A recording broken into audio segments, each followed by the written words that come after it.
दशरथ चाचा तोहरा दुआरी थाना के गाड़ी आइल बा। चला हाली। हमरा दुआरे थाना के गाड़ी? हाँ तोहरा दुआरे थाना के गाड़ी आइल बा। ई पकड़ा तो छीटा हम आवतानी।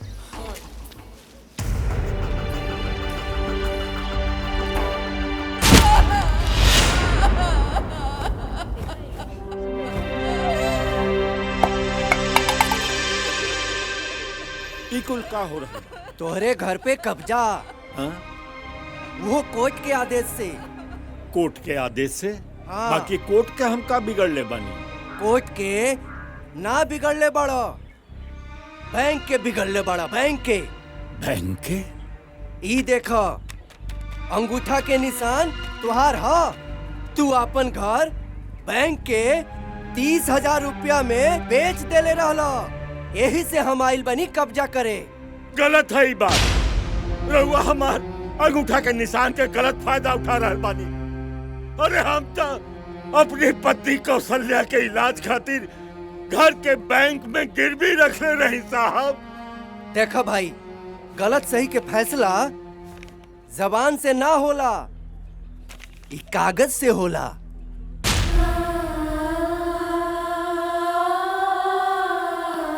दरोगा जी। जी सर। ये घर के सील कर दो।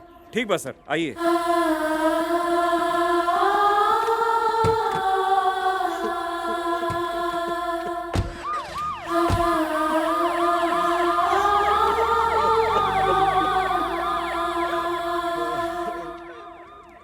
परशुराम, अरे भाई देख का रहल बाड़ा, कुल सामान ले जाके अपना घरे रख दा। माफ करी भैया, हमरा घर में हमनियन के जगह नहीं खे, रउआ लोगन के कहाँ से रखब।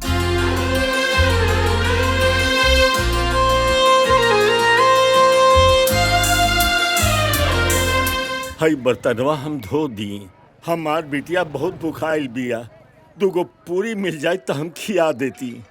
अरे तब बिटिया के पूरी खियोले खातिर बर्तन मजले का जरूरत बा? हम तो ऐसा ही दे देती ओके, आपन बिटिया समझ के। ना साहब, हम खैरात के दाना अपना बेटी के ना खियाए।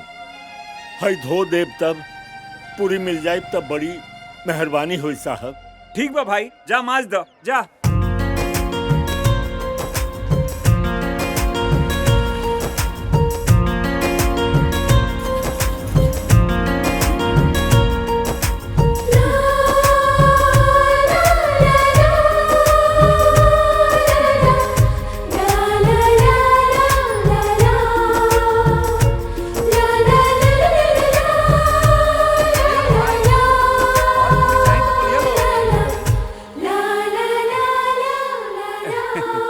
भाई बहुत बहुत धन्यवाद।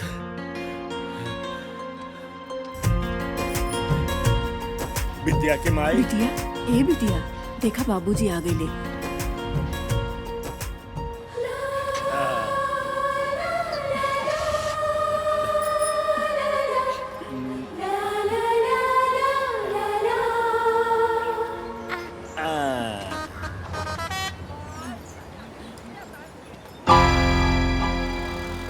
का चाचा? बड़ा देर से देखा था नहीं यहाँ बैठल, कोनो दिक्कत बा का? हाँ, इस शहर में ना हमारे गो दिनेश भैया रहेले, सुनले बानी की ठेला चलावेले, उन्हीं के खोजे तानी जा बाबू। अच्छा दिनेश भाई ठेला वाला? उनका के तो हम खूब बढ़िया से जाने नहीं। ए बाबू तू जाने ला उनका? हाँ। अरे हमनी के उनका लगे ले चला। हाँ हाँ काहे नहीं, दिनेश भाई के रिश्तेदार यानी कि हमारे रिश्तेदार। ले चला बाबू। चला चला चला। चलो बिटिया। आओ बच्चा।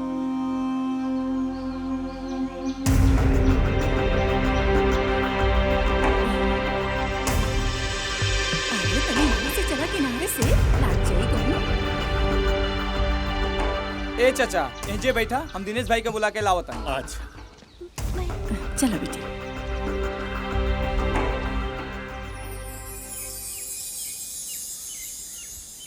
जय बजरंगबली की।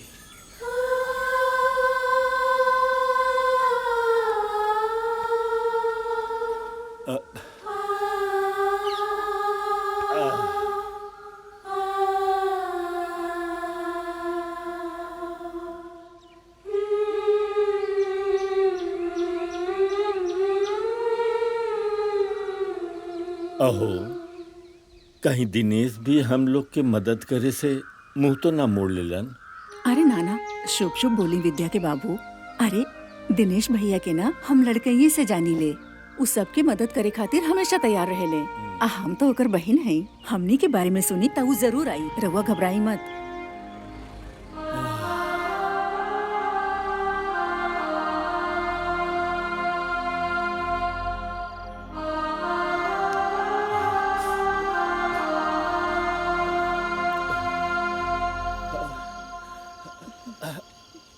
का बात है भाई, बड़ी देर से देखा तानी बैठल बड़ा। पंडित जी, यही जे मोहल्ला में हमारे एगो भैया रहेले, उन्हीं के बुलावे खातिर एगो बउआ गेल बाड़न, उन्हीं के राह जो हतानी हमनी। अरे ऊ बिलवा, ऊ तो ठग ह। ऊ तोहार सब सामान लेके भाग गई। ए जी, अब का होई जी? ओ में तो हमार कपड़वर है, और जो राउर माई पहलवा देले रही वो वही में रहे। अरे चुप कर विद्या के माई। अरे देखा तारू ही ओस कितना पड़ता, ठंडा कितना बा, रात कैसे कटी सोचे के बा। सुना भाई, उन्हें चिता जलता है, वहां जाके ताप लो। राम राम राम राम, चिता लगे पंडित जी। ए चुप कर, ठंडा में मर जाइबू, तोरा चिता लौकता, चला आग तापी। अब पता ना का हुई।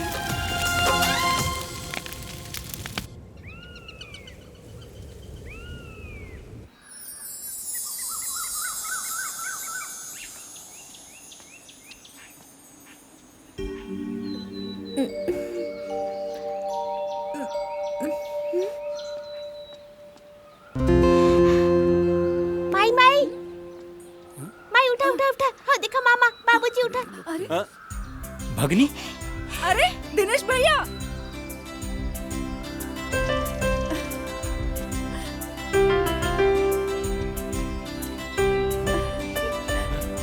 अरे दीदी जीजा आइजा, गोड़ लगत तनी। खुश रहा।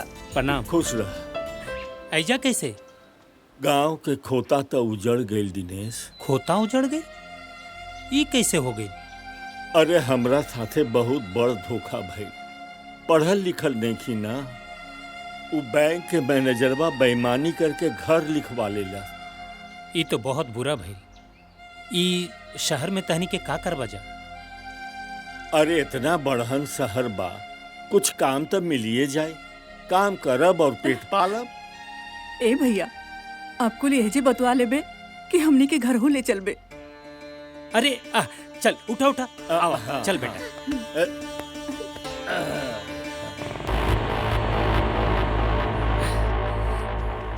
आजा आजा।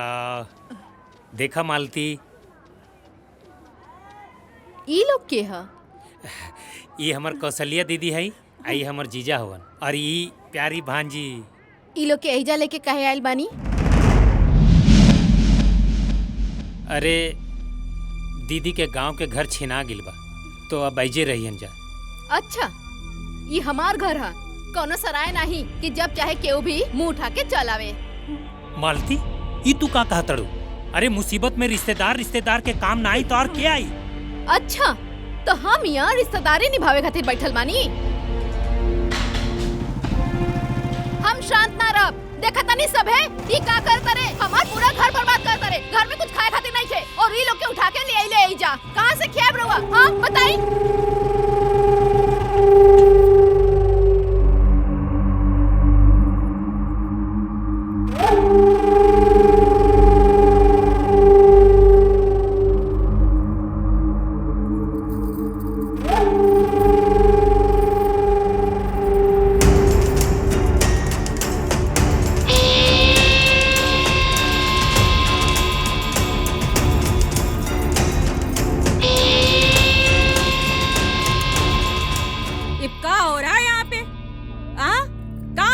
चल रही है, कोई बोलेगा?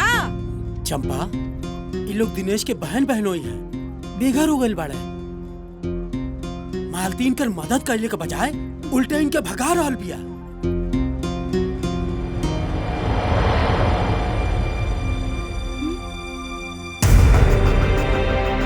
चोर चोर चोर। ये छोरी, कौन है चोर यहाँ पे?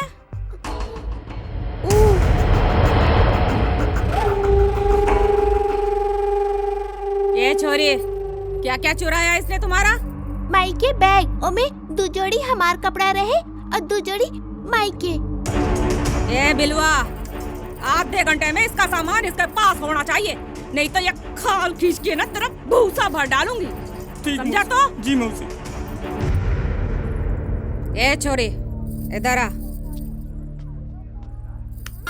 बहादुर छोड़िया ना मने बहुत पसंद आवे है, समझे?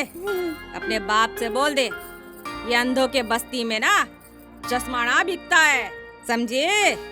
ए पंडित, हाँ चंपा। वो जो गांव के बीच में झोपड़ा है ना, इन्हें ले जाके दिखा दे, ठीक बा। समझा?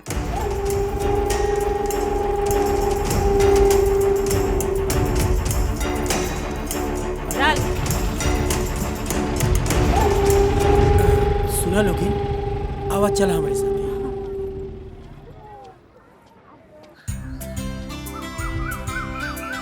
है ना चल।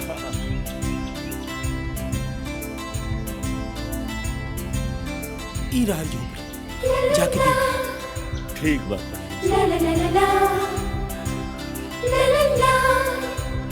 आओ।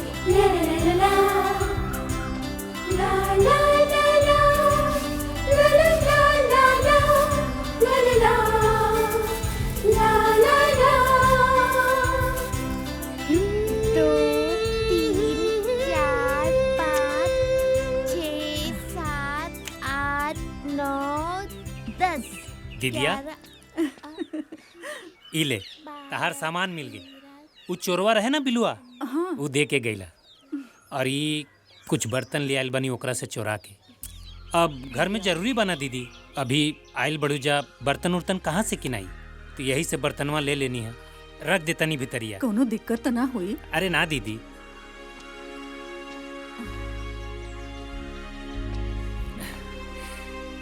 तो ठीक बता। हाँ, कोनो काम हुई तो बोलिए। हाँ भैया। ठीक बा।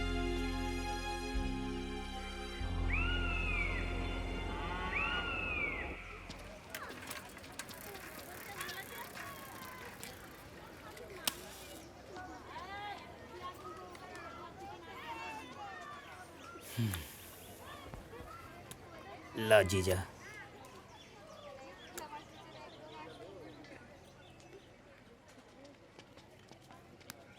हमरा माफ कर दिया जीजा। ई मेहरारू के चलते हम तहरा ई मुसीबत में काम ना आ सकनी। अरे ना दिनेश, जाए द छोड़ा, जौन बीत गेल तौन बात गई। भगवान के दया से रहे के तो व्यवस्था हो गई बा। अब कैसा हूँ 4 पैसा कमाए की व्यवस्था हो जाई त जीवन कट जाइत। को जुगाड़ करा सकेला? अरे जीजा, जे तहरा रहे के ठिकाना देले बड़ी ना, हाँ। वहे तहार रोजी रोटी के जुगाड़ करिए। मतलब? चंपा ठेला देली भाड़ा पे, ठेला के जुगाड़ कर ला, काम हम दिया दें, बस गाड़ी चल पड़ी। अबे सुपारी का चना है ना? ना मौसी ना, एकदम सही है। बे बिल्लो, ए बे मानस तो वही दिखे मने। पिछले महीने 500 किराया ना दिया था मेरा। जी मौसी। चल इसको इधर से लात मार के निकाल। जानता नहीं मेरे को? निकाल, चल निकाल, निकाल, निकाल इधर से। प्रणाम। अब तुम क्या करने आ गए भैया? अगर ये सोच के आए हो कि झोपड़े का किराया माफ हो जाएगा तो ये तो ना होगा। 1000 रुपया तो महीने का लगेगा। समझ में आवे तो रहो, ना तो भैया दूसरा देख लो। हम किराया माफ करावे नहीं आए, हमके एगो ठेला चाहिए। ठेला चाहे तो ठीक है, मिल जाएगा, लेकिन तुम्हारा ठेला चले ना चले, मरने को तो शाम का शाम 100 रुपया चाहिए। लगता है तो लेके जाओ। हाँ हाँ, हाई वाला ले ला। ए बिलवा, जी मौसी। हिसाब बराबर होना चाहिए, ना तो तेरा खाल खींच के भूसा भर डालूंगी।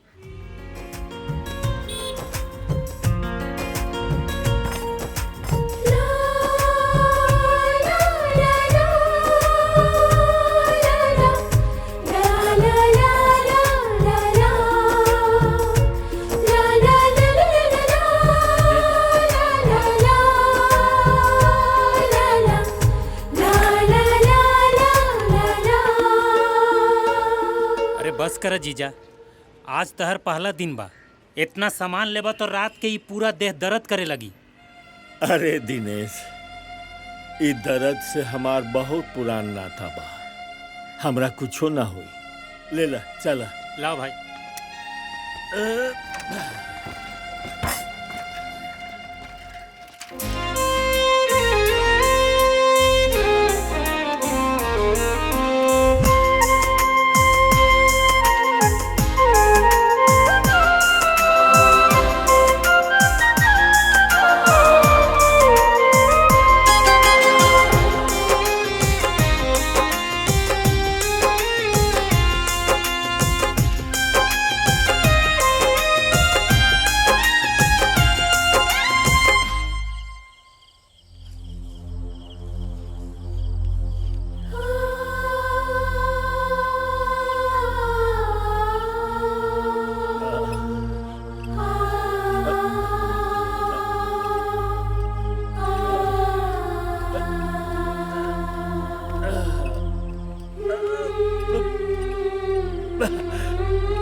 ए विद्या के माई, आवतनी।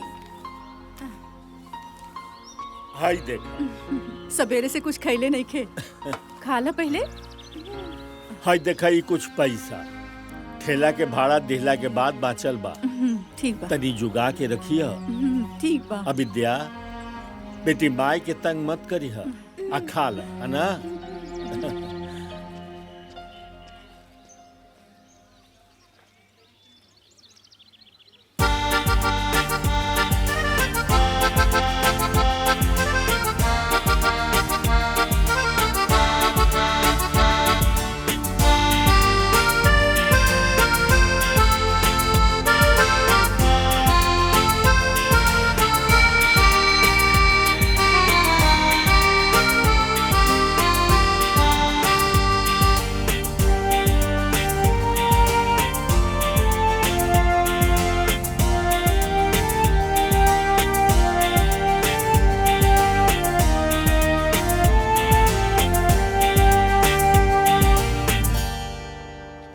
ए बच्ची रुको। कहाँ जा रही हो? हमों के स्कूल में पढ़े के बा। नाम लिखा है आपका? ना। तो घर जाओ, मम्मी पापा को लाओ, उसके बाद आना पढ़ने। जाओ, घर जाओ।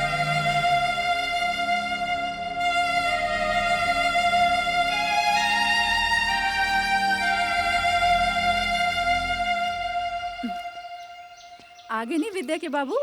हाँ, हाय लहो। हाँ। ई 190 रुपया। आज भाड़ा कम मिलल है, वही से कम पैसा कोनो बात ना, हमनी के गृहस्थी चलावे खातिर इतना बहुत बा। अहो, हमार बिटिया के का भइल है? गरीब के लड़की सवेरे से जिद धा के बैठल बिया पढ़े खातिर, कहतिया स्कूले जाई पढ़े। हाँ, तो गलत का कर रहल बाड़ी? अरे बेटी, आवा बेटी, आवा इन्हें आवा। हमार बेटी कभी भी मुंह न फुला सकेली, है ना बेटी? स्कूल तो जाई पढ़े। सुना, काल भोरे भोरे हमार बेटी के तैयार करा दिया, एकरा के हम स्कूल लेके जाई, है ना बेटी? हम पानी लेके आवतनी। हाँ, लावा। स्कूल में जाई, पढ़ाई करी, बड़ा साहब बनी, है ना? हाँ बोलिए। बिटिया के नाम स्कूल में लिखावे के बा। इसमें नाम, पता और साइन कर दीजिए। ए साहब, अरे हम पढ़ल लिखल नहीं की तो साइन कैसे करब? कोई बात ना, हम लिख देता नहीं। चाचा, हाँ। वो सामने जो दिख रहा है ना, अच्छा, आप वहाँ जाइए, उनसे पता करिए। ठीक ठीक। हाँ ठीक है बेटा, जाइए।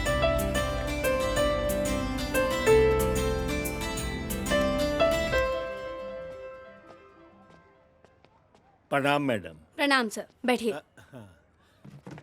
बैठा।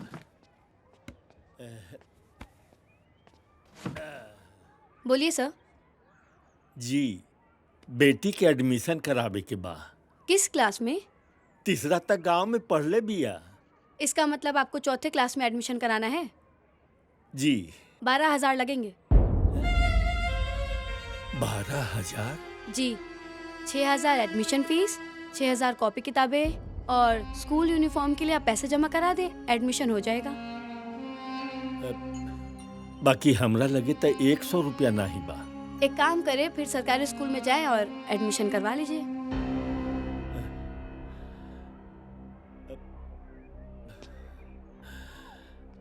चल बेटी।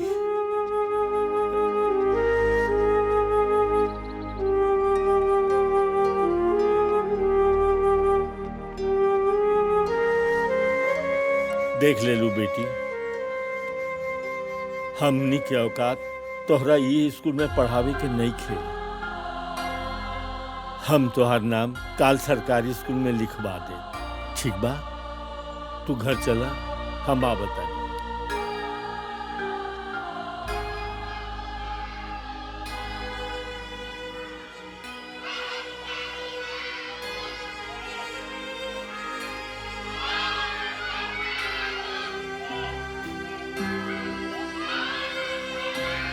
बच्चों शांत बैठो। देखो बच्चों, इधर ध्यान दो। एक छोटा सा प्रश्न है, उसका जवाब देना है। 36 divided by 6 equal to what? क्या होगा इसका आंसर? पता है आप लोगों को? कौन बताएगा? कौन बताएगा? तुमको आता है? तुमको? सर 6। अरे बच्ची रुको, अरे रुको रुको रुको, गार्ड रोको उसको, रोको रोको।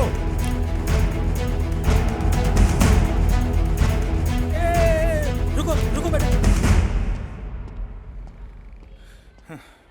अरे छोड़ो छोड़ो उसको। क्या बेटी, क्या नाम है तुम्हारा?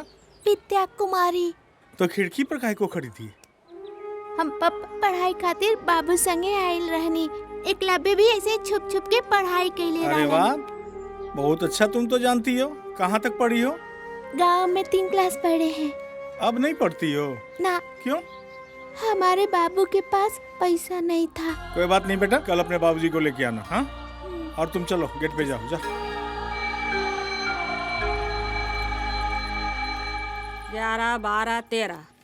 ए बिलवा जी मौसी। ये 1,000 रुपया जाके मेरे अकाउंट में डाल दे दोपहर को। ठीक बा मौसी। और ये 300 रुपया मेरे पान पत्ती के लिए दिन भर के लिए, ठीक है? चलेगा? ठीक बा मौसी। मैडम जी प्रणाम। इबका करने आ गए हो भैया? तुम किसी खैरात की उम्मीद से आए हो ना? वो तो ना मिलेगा मेरे यहाँ। मैडम जी, खैरात खाए के हमरो आदत नहीं खे। मुँह गैल पसंद करब, बाकी खैरात लिहल ना। हम तो ठहरनी अनपढ़ गंवार आदमी। अरे जा हमनी के तो अपने के आशीर्वाद से रह रहल बानी। बस एगो कृपा और कर दी। कल हमार बिटिया स्कूल में कुछ गड़बड़ कर दिले बिया, वही से मास्टर साहब हमरा के भुलैले हवन। हमरा तो बहुत डर लग रहल बा मैडम जी। रउआ अगर 5 मिनट खातिर हमरा संगे स्कूल चलती तो बड़ी कृपा हुईत। ए बिलवा जी मौसी। धंधे का ख्याल रख, आती हूँ मैं। पता नहीं छोरी ने क्या गड़बड़ किया है स्कूल में। हाँ ठीक है, चलिए भी रख पान पत्ती का खर्चा भी तू अपने पास। ठीक है।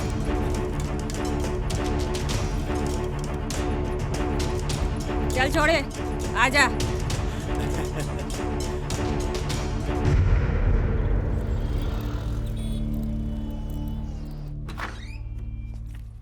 नमस्कार मिश्रा जी, ये भाग्या होवे तो अंदर आ जाए। हाँ चंपा आओ। आओ भैया बैठो।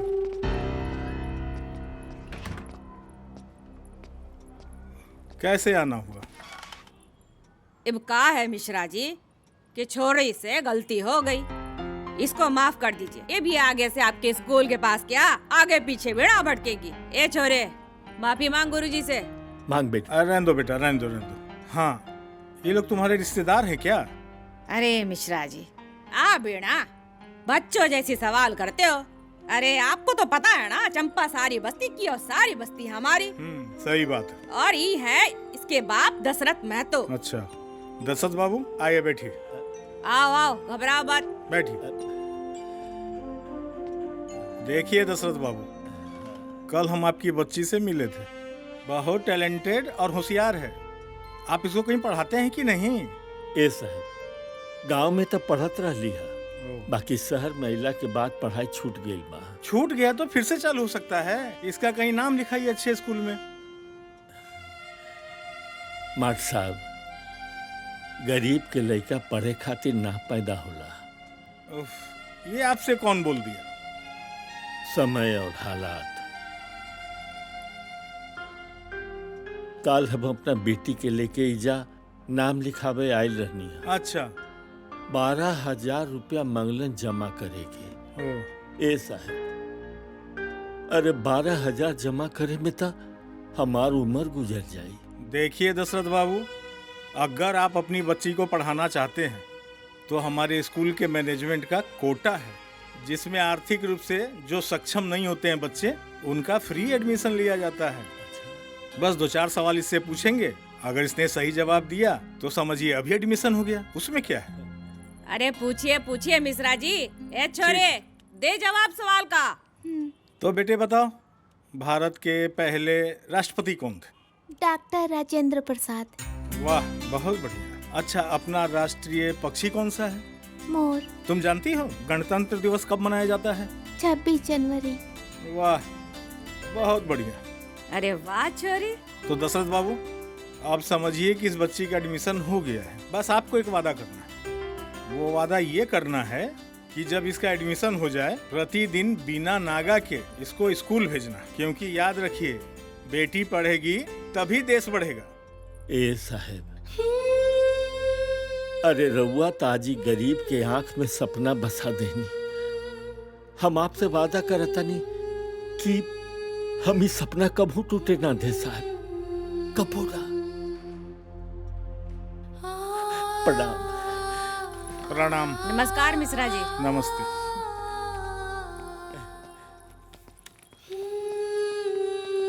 आई मैडम जी।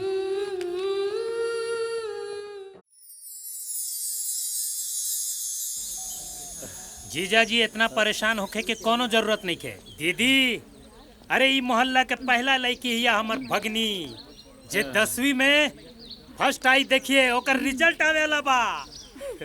रिजल्ट आवे वाला बा, आइल तो ना बा ना, इतना खुश होए के जरूरत नहीं खे।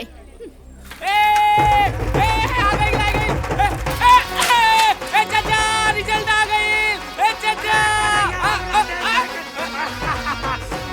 हमर भगनी के रिजल्ट ये देख दीदी, हम तोरा पढ़ के बताऊं तनी। दा हमरा के पढ़ लेला, हो गइल। अब हम पढ़ेम। अरे अरे बहुत पढ़ लिया, अब हम पढ़ब। हम ना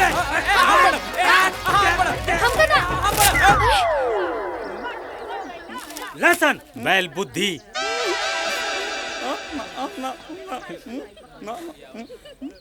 हो गई।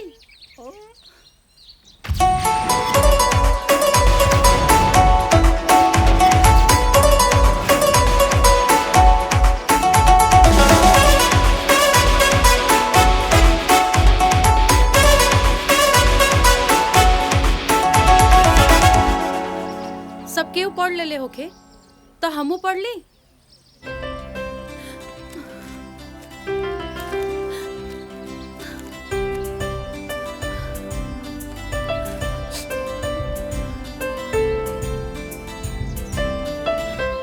का भइल बेटी?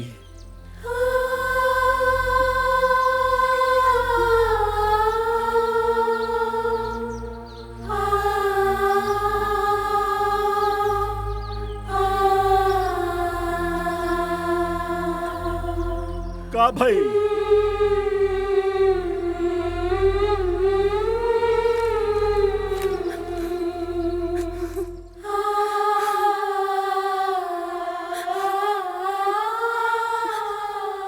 फर्स्ट डिवीजन से पास हो गई नहीं।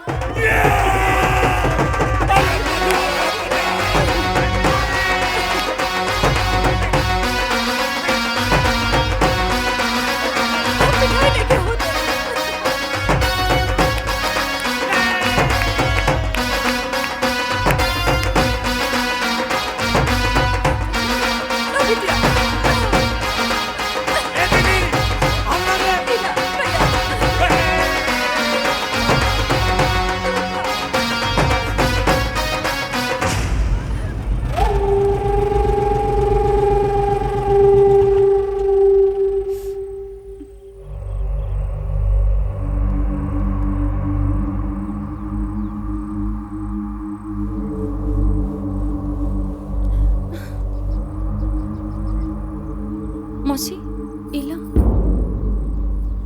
ए छोरी, तने मालूम है मने डायबिटीज है, खाऊंगी तो मर जाऊंगी मिठा। मौसी हम फर्स्ट डिवीजन से मैट्रिक पास कर ले बानी, थोड़की सी खा लेबो तो कुछ भी ना हुई। ला मौसी आज राउर बेटी रही तबो ना खई तू।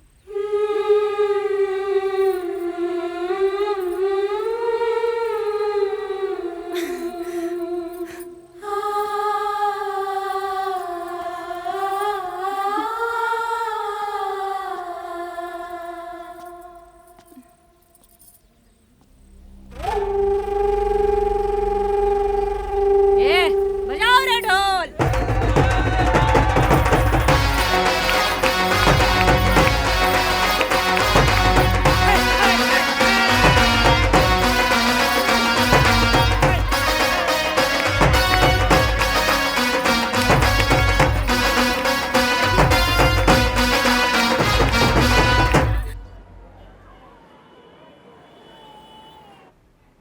प्रणाम सर। खुश रहो। शाबाश विद्या, तुमने नाम रोशन कर दिया हमारा। आओ बैठो। आइए दशरथ बाबू, आप भी आइए, बैठिए। जी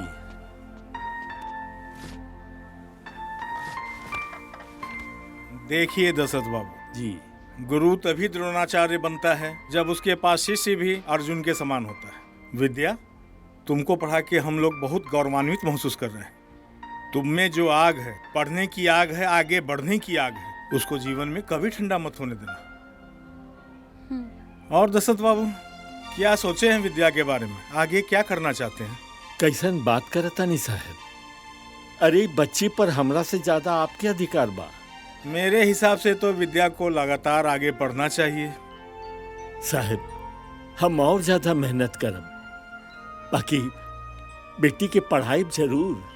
तो ठीक है विद्या, कल तुम राम लखन सिंह महाविद्यालय चली जाना, वहाँ के प्रिंसिपल साहब से मिलना। जी। मैं उनको फोन कर दूंगा, हो सकता है तुमको स्कॉलरशिप भी मिल जाए, इससे तुमको पढ़ने में और आसानी होगी। ठीक है दशरथ बाबू, एक बार ग्रेजुएशन पूरा हो जाए उसके बाद हम बैठ के सोचेंगे आगे क्या करना है। ठीक बस साहब, प्रणाम। प्रणाम प्रणाम। प्रणाम। खुश रहो।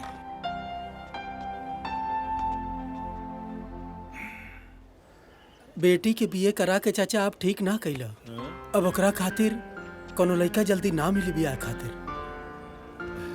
ये गुदना ठीके कहता जीजा।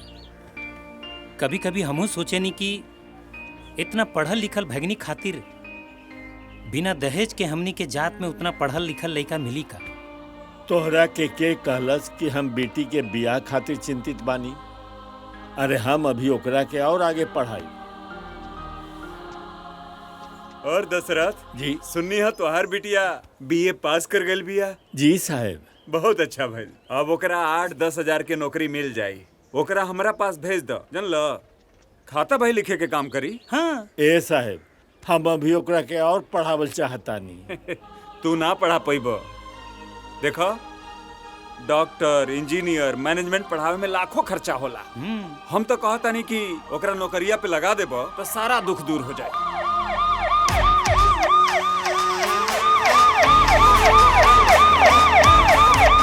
ए साहब, ई गड़िया में के बैठल बा? हऊ, ई जिला के कलेक्टर हूँ। जीजा, ओकरा बारे में सोचबो मत करिया, वो बहुत ऊपर के बात है। अहो एक काम करा, तू लोग एजा के काम संभारा, हम तनी घरे से आवतानी। ठीक ठीक। दिनेश। हाँ भाई सब सामानवा पहुंचवा दी है। ठीक हाँ? ठीक। ठीक बा, जाता नहीं। हाँ ठीक। ए गोधन, निम्नलिखित संख्याओं का एच। अरे बाबू, आज इतना जल्दी घरे आ गइला? तबीयत तो ठीक बा ना? हमार तबीयत के का हो, हम एकदम ठीक बानी। अच्छा बेटी, एक बात बताओ, ई क्लस्टर का होला?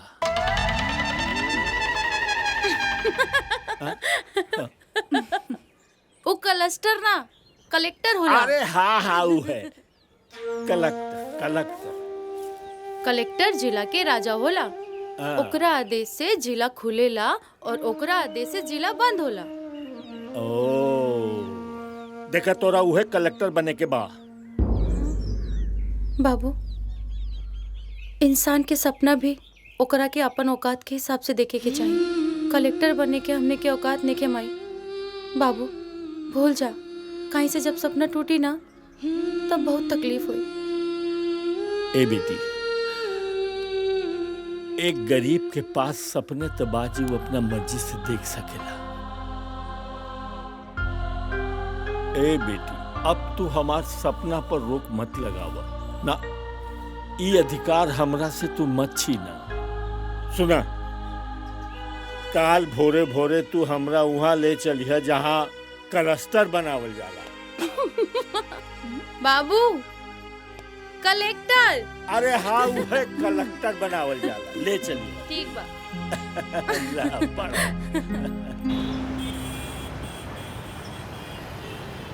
ए बेटी, अरे ये तो बड़ा स्कूल लगता। हाँ बाबू, लेकिन पहले आ चली जा हमने के क्लास में, पहले बतिया लियल जा। अच्छा चला चला। खड़क सिंह के खड़कने से खड़कती हैं खिड़कियां, खिड़कियां खड़कती है खड़क सिंह के खड़कने से। अब हम आपको 3 ऑप्शन दे रहे हैं। ए 556 हर्ट्ज, बी 333 हर्ट्ज और सी 269 हर्ट्ज। ये रही उसकी फ्रीक्वेंसी। ठीक है, ओके। तो आपको ये बताना है कि खड़क सिंह के खड़कने की आवाज की फ्रीक्वेंसी क्या हो जिससे ये कांच टूट जाए। बाबूजी,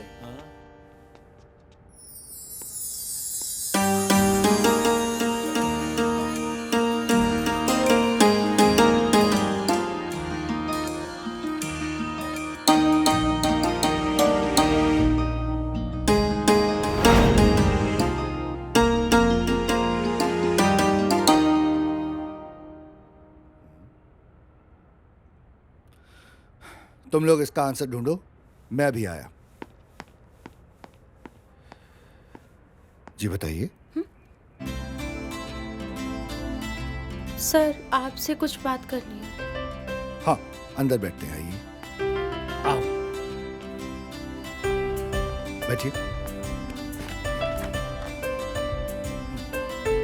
अरे रहुआ बैठी ना।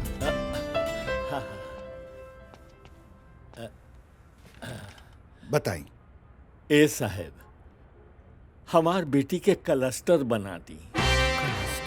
बाबूजी, क्लस्टर ना कलेक्टर। उहे बना दी। रहुआ तो ऐसे कहता नहीं, जे कलेक्ट्री हम अपना जेब में लेके घूमे नहीं। चलो लावा अपना मार्कशीट दिखावा। जी।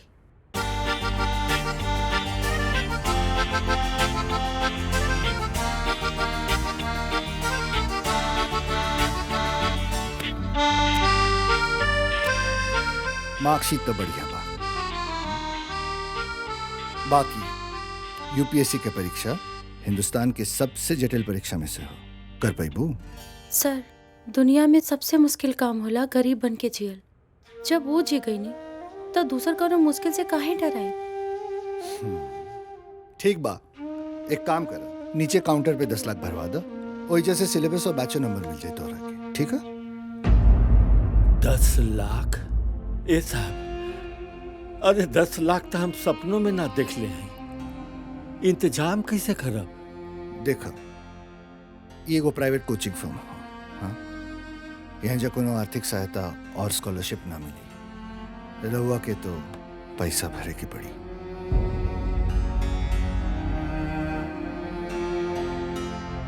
सर, हाँ, बताइए।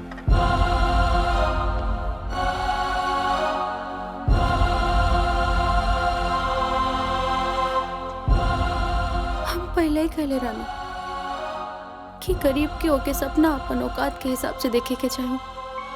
का भाई टूट गई ना सपना। अब जाए ठेला लेके अपना काम पर और हम जाता नहीं घरे। चले।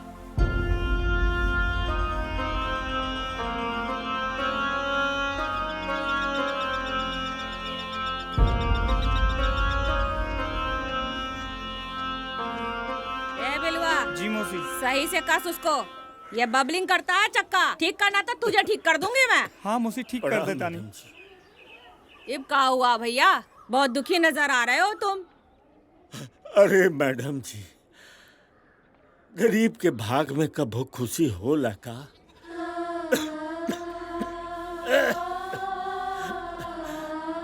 पहली 100 रुपया कल के ठेला के भाड़ा।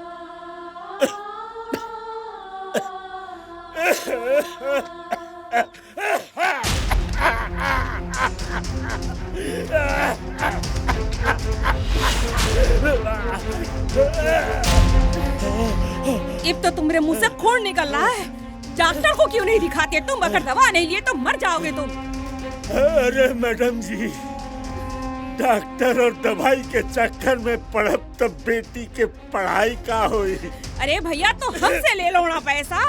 मैडम जी, जहर खा के मुंह जाए, बाकी खैरात के पैसा ना ले, खैरात ना ले।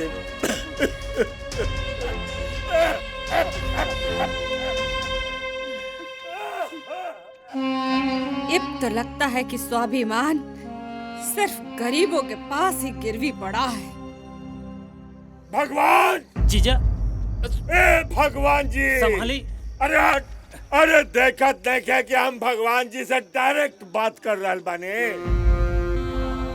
अरे भगवान जी, कोई के गरीब मत बनैया, और गरीब बनैया तो ओकरा औलाद मत दिया। बाबू कहाँ भइल?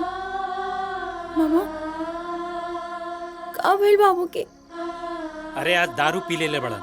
बाबू रवा दारू पीले बने? हाँ बेटी, हम पियले बानी, जहर पियले बानी। बेटी हम तोरा के तो पढ़ा न सकीले, कुछ बना भी न सकीले, बाकी जहर तो तोहार बाप पी सकेला। अरे हमरा पिए से भगवानों ने रोक सकेलन। हे भगवान जी, अरे तू जीत गईल, हम हार गईनी। तू तो ये चाहत रहा ना कि हम अपना अरमान के चिता आग में जला के राख कर दी, राख कर दी। आज तुम्हारी सपना हम पूरा करब। ई गरीब दशरथ मत तो पूरा करी, ई गरीब दशरथ मत तो।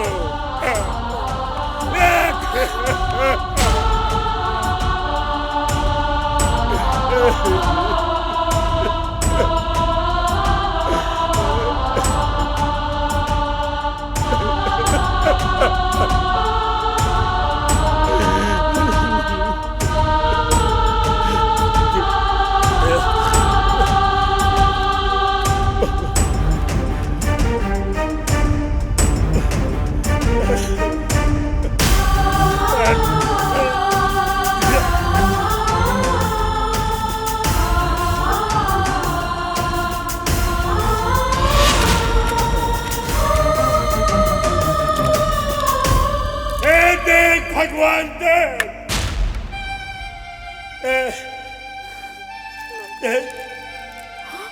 देखो खुश हो जा। ई गरीब दशरथ मातो अपना और अपना बेटी के अरमान जला के राख कर दिलस। जला के राख कर दिलस। जला के राख कर दिलस। जला के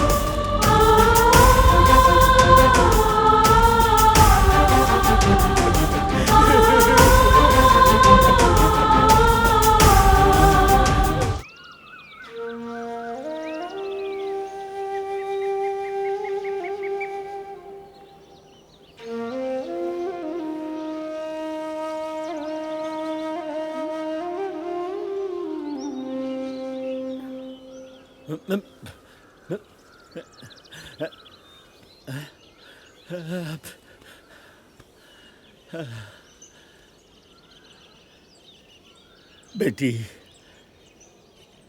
काल हम राते कुछ ज्यादा झमेला कर दिले रहनी है का। बाबू ऐसा कुछ ना करे रहला तो का करी बेटी, भुला गेल रहनी है कि हमनी के गरीब है। आ गरीब खाली गुलामी करे खातिर पैदा होला।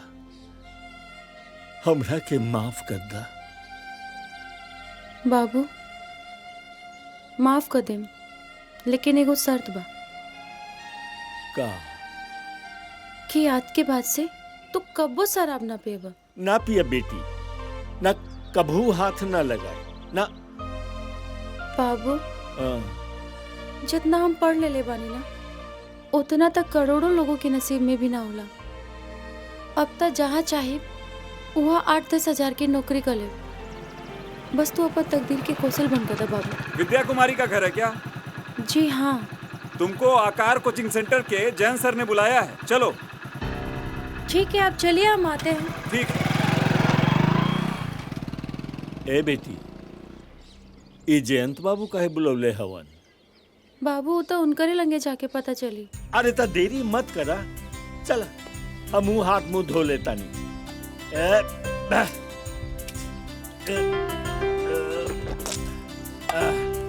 अजय मिल लेवे के काजे में कोनो बात हो जाए। चल चल चल।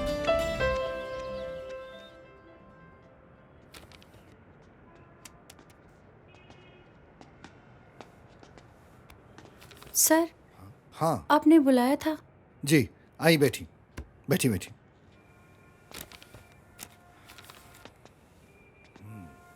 देखा, एक काम करा, नीचे से जाके अपन सिलेबस नोट्स और किताब के लेके आ जा। लेकिन सर वो फीस। अरे राउर फीस तो कुल जमा हो गई बा। के जमा कैलस? राउर मजबूरी देख के और एकर मार्कशीट देख के हम एगो ट्रस्ट फंड में आवेदन भर ले रही है। वो आवेदन के मंजूरी मिल गई बाड़े। हाँ? अब से वो ट्रस्ट विद्या के कुल खर्चा उठाई। रउआ के इक्को पैसा खर्चा करे की जरूरत नहीं है। बाबूजी।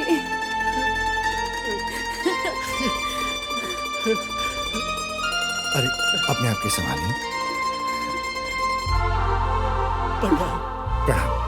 और विद्या, जा कल से टाइम पे आ जाइए। जी सर। चल बेटी चल।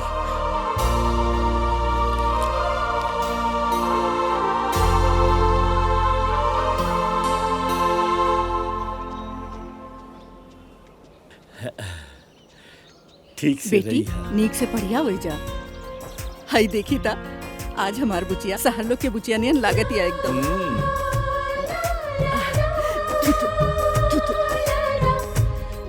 ठीक है बाबूजी, हम जाते हैं। आशीर्वाद दी माई।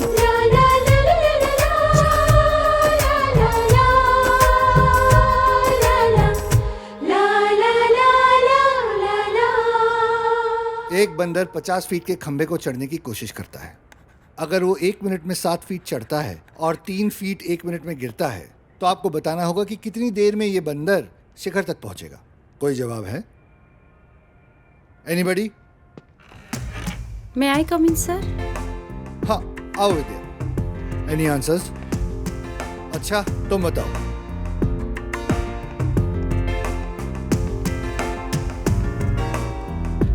तुम? 10 मिनट सर। नहीं, सही जवाब है 12.5 मिनट। ठीक है, अब इसी सवाल को उल्टा कर देते हैं। अगर वो 7 फीट ऊपर चढ़ने के बजाय नीचे गिरे और 3 फीट ऊपर चढ़े तब उसे कितना वक्त लगेगा, ये बताइए। मालिक ठेला के कलर करवा दी का? कलर करवावे के भी पैसा नहीं खे, पहले ले जाके सीट लगवा, नहीं तो लेबरन के। अरे बस बस बस जी, प्रणाम। प्रणाम प्रणाम। राउर का नाम है? दशरथ महतो। दशरथ महतो। हाँ तो दशरथ चाचा, आज से रउआ के 150 रुपया ठेला के देवे के पड़ी। 100 रुपया से सीधा 150 रुपया? मैडम जी कहाँ बाड़ी? ऊ जौन राउर मैडम जी बाड़ी नु, ऊ कुल बेच बाच के कारोबार गाँव चल गई। गाँव में चल गई का है? अब ई कुल तो हम नहीं खी जानत, उनकरा के पैसा के जरूरत रहला, बस बेच बाच के कुल चल गई अपना गाँव में। और हाँ, जौना रूम में रह तानी ओकर किरायो ला के हमरा के देवे के बा। मंजूर बाने रहुआ के 150 रुपया? और हमरा लगे उपाय का बा? चल ऐसे ठेलवा ले ला। पहले वो ठेलवा के सीट लगवाओ। जो जो पहले लेके।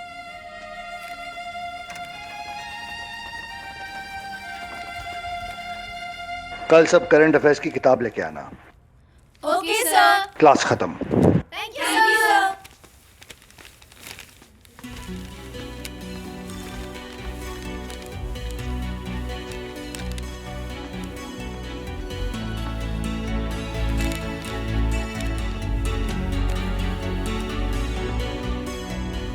विद्या, तू रुका, तोहरा से एगो जरूरी बात करे के।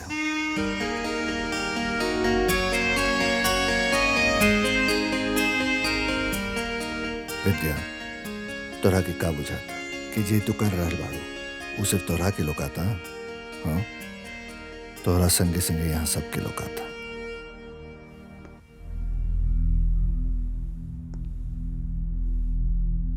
का लोगो था सर?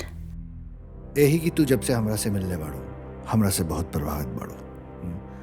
देखा, ये आकर्षणी प्रभाव हमरे प्रति बहुत स्वाभाविक है विद्या। बाकी ये आकर्षणी प्रभाव किस काम के, जो इंसान के अपना लक्ष्य से भटका दे। प्यार मोहब्बत खातिर तो सबसे उम्र पड़ल बा, बाकी इस समय तो अपन भविष्य बनावे के हा। इस समय फैसला करी कि तोहरा के तोहर जीवन साथी कैसन मिली। देखा विद्या, अगर इस समय हाथ से निकल जाए तो फिर सब कुछ खत्म हो जाए। प्यार जरूरी जरूर होला, पर उससे जिंदगी ना कटे। यही से अपना ध्यान के भटके मत द। यहाँ जौन करे आयल बाड़ू ऊ करा। अगर तू कुछ बन गईलू तो देश के करोड़ों दशरथ अपना अपना विद्या के पढ़ावे में लग जाए।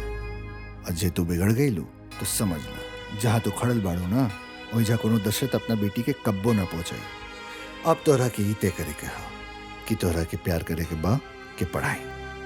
ठीक बा, चलो क्लास खत्म।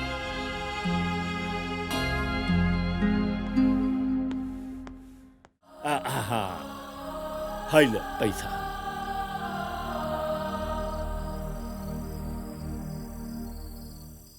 आज भाड़ा कम मिलल है का जी? किराया कम ना मिलल है, ठेला के भाड़ा बढ़ गई बा। मैडम जी अपना कुल जमीन जायदाद बेचकर चल गई। नया मालिक, नया किराया। का मौसी चल गईली?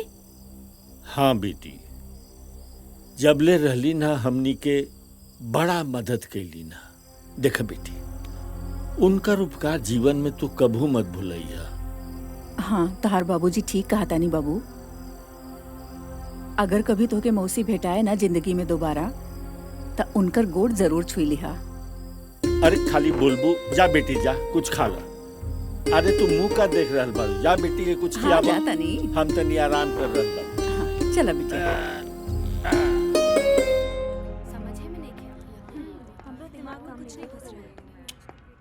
मुझे भी कुछ कहाँ समझ में आया। तुमको भी कुछ नहीं समझ में आ रहा है क्या?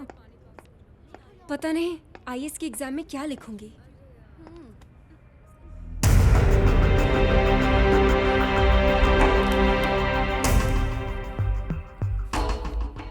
ए विद्या, ओने जाके बैठा। कहाँ है? का भाई? तोहरा देह से बदबू आवेला और ये बदबू वाला लोग ना हमके बिल्कुल पसंद नहीं खे। ऐसा काहे बोला तारू मधु? एक तो बिचारी देखे में भिखारी लगत बिया, कहीं से खैरात पाकर यहाँ पढ़े आयल बिया, और तू ऐसन काबू तनिक देर एकर बदबू बर्दाश्त करिला ना।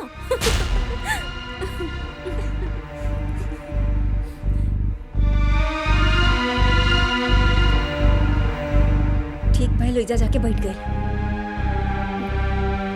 Good morning sir. Good morning सर।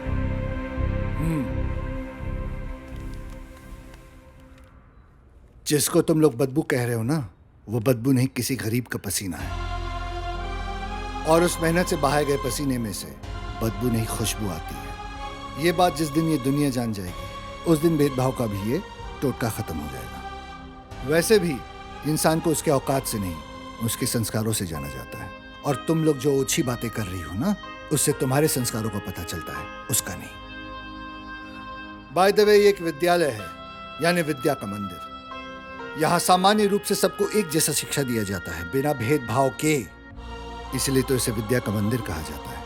और मैं चाहता हूँ कि इस विद्या के मंदिर को मंदिर ही बने रहने दीजिए। समझे तुम लोग? चलो।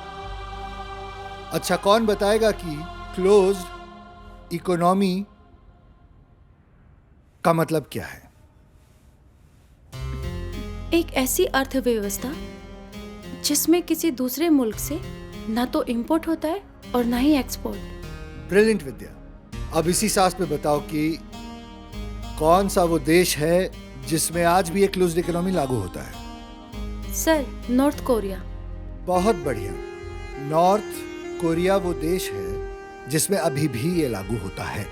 अब मैं ये जानना चाहता हूं कि नॉर्थ कोरिया में ही अगर कोडेड लैंग्वेज में बस को CVT कहा जाता है, बस को CVT कहा जाता है, तो कार को क्या कहा जाएगा? सर, CAR का कोड DBS होगा। ब्रिलियंट विद्या। DBS करेक्ट, क्योंकि C के बाद D आता है, A के बाद B आता है और R के बाद S आता है, यानी DBS। बहुत अच्छे विद्या, तुम्हारा अगर फोकस ऐसा ही रहा, तुम एक न एक दिन UPSC जरूर क्रैक करोगे। वैसे क्लास आज के लिए इतना ही। पढ़ाई करते रहिए और कल मिलते हैं। चलिए, क्लास खत्म।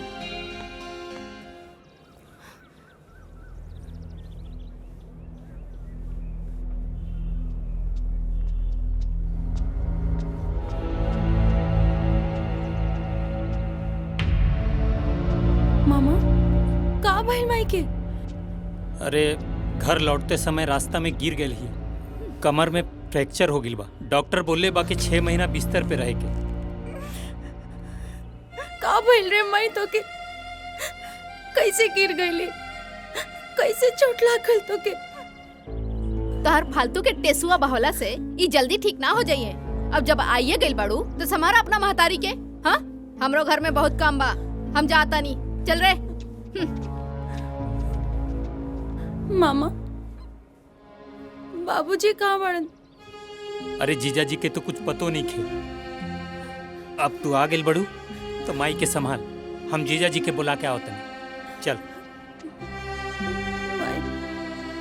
तू परेशान मत हो, सब ठीक हो जाए। काहे झूठा दिलासा देता रू बिटिया? अरे अब कुछ ठीक ना हुई, कुछ ठीक ना हुई। कम से कम 2-4 घर में चौका बर्तन करके उनकर हाथ बटा देत रहनी। अब अकेले कैसन करिए तो हर बाबूजी कुल, एक तो बूढ़ बीमार शरीर उनकर, और सारा के सारा बोझ उनकर कपार पे पड़ गई। तो चिंता मत कर माई, हम बानी ना।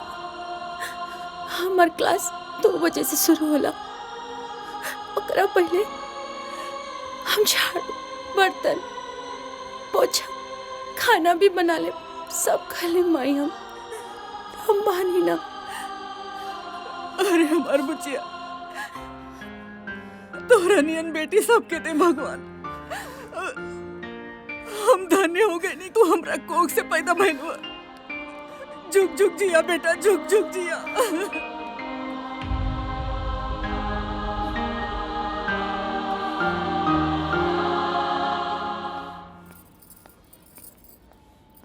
तू के बाड़ू? हम कौशल्या देवी के बेटी हैं। कहाँ बाड़ी तोहार महतारी? 2 दिन से झाड़ू पोछा करे में कितना दिक्कत भइल ह, तहनी के पता बा? माई के अचानक से तबीयत खराब हो गई बा, यही से उनकरा जगह हम झाड़ू बर्तन पोछा करे आयल बनी। जा जाके झाड़ू पोछा करा।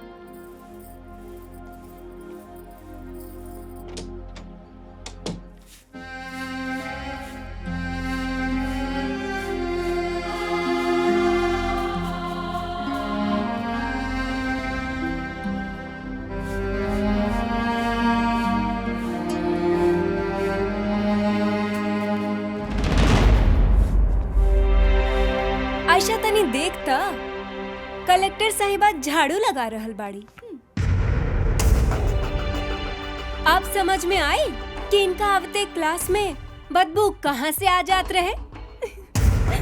का हो कलेक्टर साहिबा, कलेक्टर बनला के बादो यह कुल करबू का? अरे छोड़ा ना मधु, बेचारी मेहनत करके पसीना बहावतिया। ई पसीना नइखे बहावत, घर घर के सारा जूट काट बटोर के क्लास में जाके रायता फैलावे ले। लगावत रहा है बेबी, तहरा के इहे काम शोभा दे। कलेक्टर साहब के अपन काम करे दा। चला।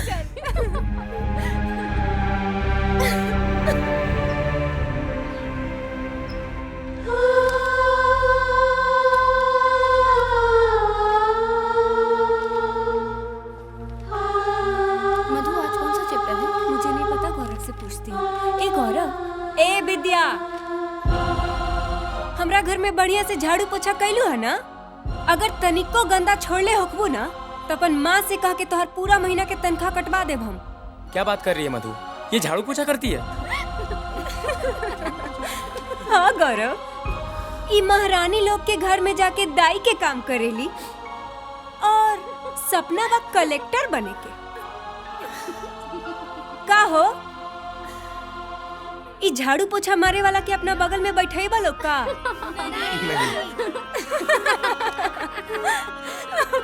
ओ विद्या,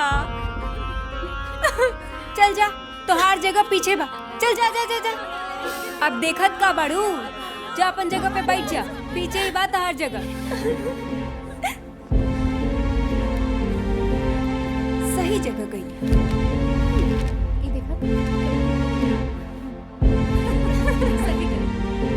good morning class. Good morning sir. बैठिए। Thank you sir. चलिए अपना साइंस एंड टेक्नोलॉजी बुक खोलिए, कम ऑन।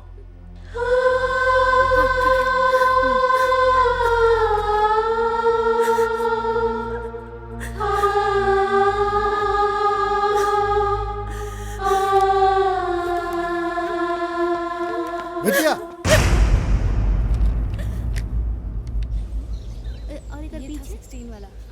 ये समझ में नहीं आ रहा है। वो तो बहुत ही डिफिकल्ट रहे, हमके कुछ भी ना पता। हाँ? अरे यार, कुछ समझ में नहीं क्या आवत कि कोडिंग डिकोडिंग होई कैसे? का समझे, वो हमरो समझ में नहीं क्या आवत। ए विद्या, आनर हऊ हाई खाली कब दिखत नहीं खे? एके उठा के लेके जा। यह लायक बड़ू तू, यह करा।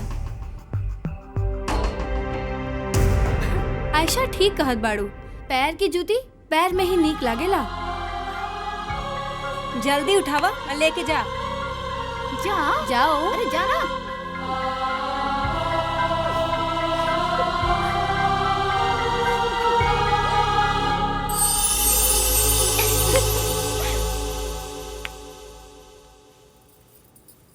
आ गइलू, काम खत्म करके मेहताइन के घर चल जइहा। ऊ भी तोहरा माई के खोजत रहनी।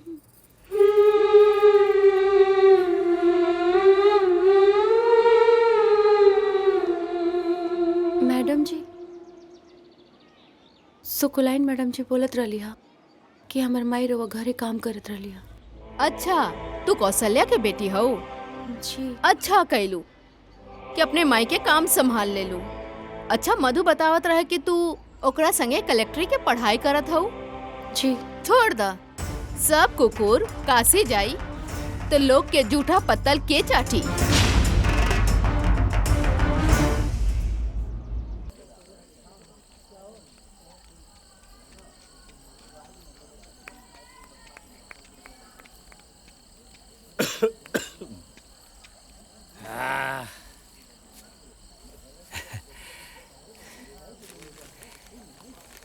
ला जीजा खा। ना हो तू ही खा, हम ना खाए। जीजा दिन भर हाड़ तोड़ के मेहनत करेनी, समय से कुछ खाए पियब ना तो कैसे चली? ए दिनेश, है 5 रुपया के जे हम नाश्ता करब उतना में हमार बिटिया के कलम खरीदा जाई। यह लापरवाही ना एक दिन जान पे पड़ जाई। अरे दिनेश, जौना दिन हमार बिटिया पढ़ लिख के साहब बन जाए नू, उ दिन हमार जिंदगी के सारा कष्ट दूर हो जाए सब।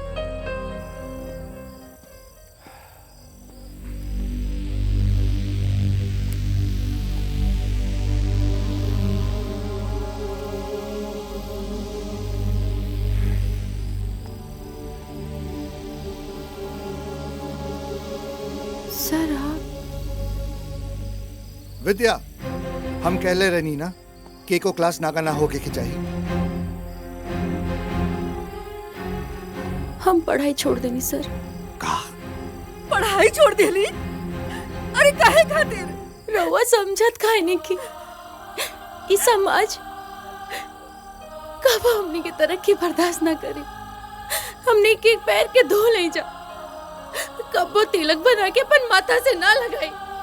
हम एक सोच ले बानी कि 10 घर बर्तन माजम, झाड़ू कर, पोछा करब, ओही में हमारी जिंदगी कट जाए। विद्या, बस चल जाए यहाँ से रहुआ। हमसे अभी समाज के ताना बर्दाश्त ना हुई। ताना बर्दाश्त ना हुई? चलो हमने सुन।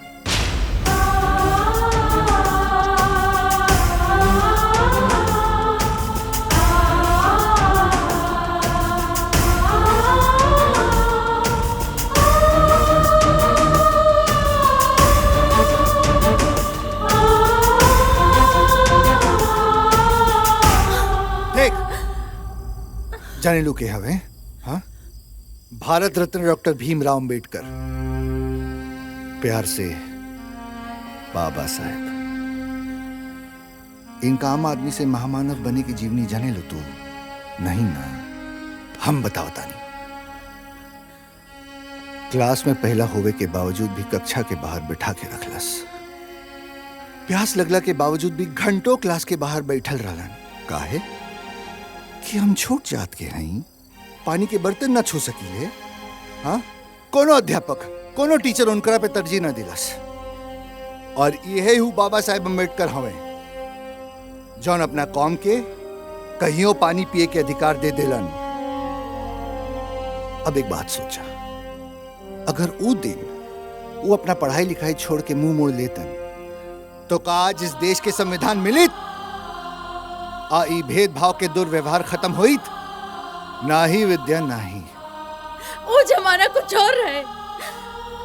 आज के जमाना के लोग के बोली हमारा सीना में तीर जैसा लागता।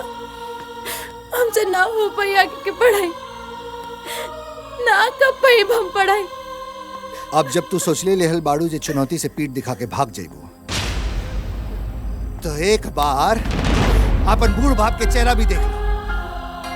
तोरा चलते कितना सपना संजोले बाड़े, खुशहाली के जिंदगी के सपना देखत रहले। इनकरा छोड़, तू औरत के बारे में सोच लू हा जे अपना सब कुछ बेच के तोहार ट्यूशन के फीस भर लिया। एक दिन ये शहरों छोड़ के चल गए। और अब अगर दिल है ना, तो सोचे के पड़ी, महसूस करे के पड़ी।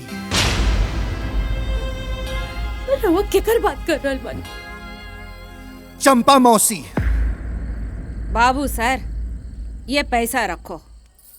वो अपनी चोरी विद्या है ना, उसकी पढ़ाई पूरी होनी चाहिए। जान सकता हूँ आपका विद्या से रिश्ता क्या है?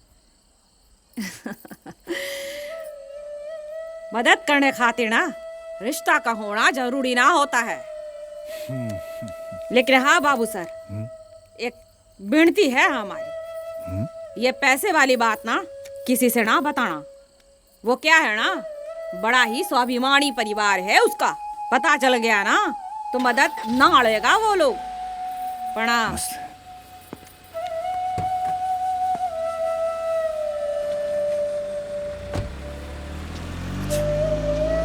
हमके माफ कर दी सर।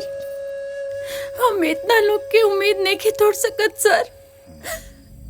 हम कल से कोचिंग रोज आए।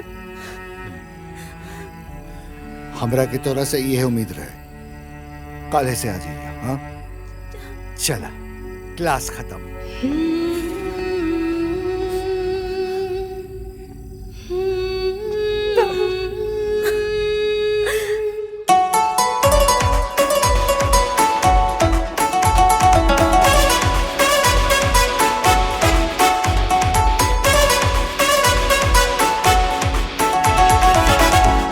हंसेलू जाना तो हम लोग काहे कि हमरा शरीर से बदबू आवेला। आज तो हम लोग के बताई कि हमरा शरीर से बदबू आवेला कि खुशबू। चल विद्या।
का बात बा? लगातार कलेक्टर साहिबा के हाथ में कोनो इत्र के सीसी मिल गइल बा। तो चिंता मत करा, आज से तारा के रोज ये इत्र की खुशबू फ्री में सूंघने के मिली।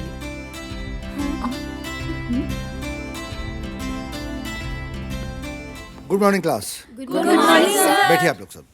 Thank you sir. देखिए, प्रीलिम्स की एग्जामिनेशन बहुत नजदीक आ चुकी है। इसका मतलब हमारा सारा फोकस उसी के ऊपर होगा, ठीक है? इसमें 2 किस्म के पेपर होंगे, एक अंतर्राष्ट्रीय और राष्ट्रीय मुद्दों पे चर्चा और दूसरा सामान्य ज्ञान। आप लोगों को ये याद रखना है कि ऑब्जेक्टिव है और ये अनिवार्य है, मतलब it is impossible to beat, ठीक है? दूसरी चीज ये है कि आपको नेगेटिव मार्किंग से बचना होगा, क्योंकि गलत जवाब दिया तो मार्क्स कटेंगे। इसलिए 100% जिस सवाल पे आपको भरोसा हो तो उसी का जवाब दीजिए, ठीक है? चलिए सामान्य ज्ञान की किताब निकालें, आज हम उसकी पढ़ाई करते हैं।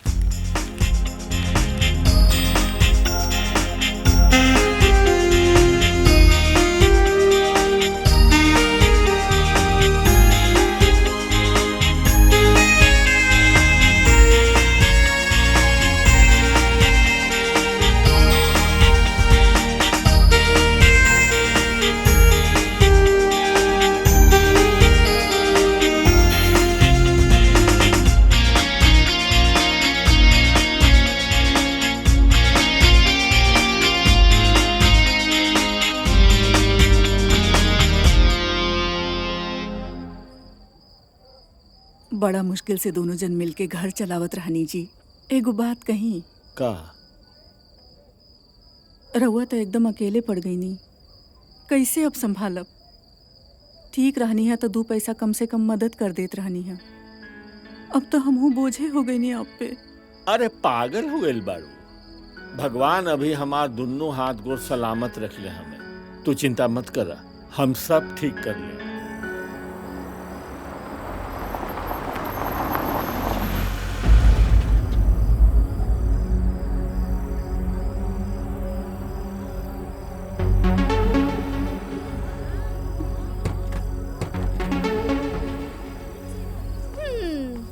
रात के 12 बजे कौन से पढ़ाई होला विद्या?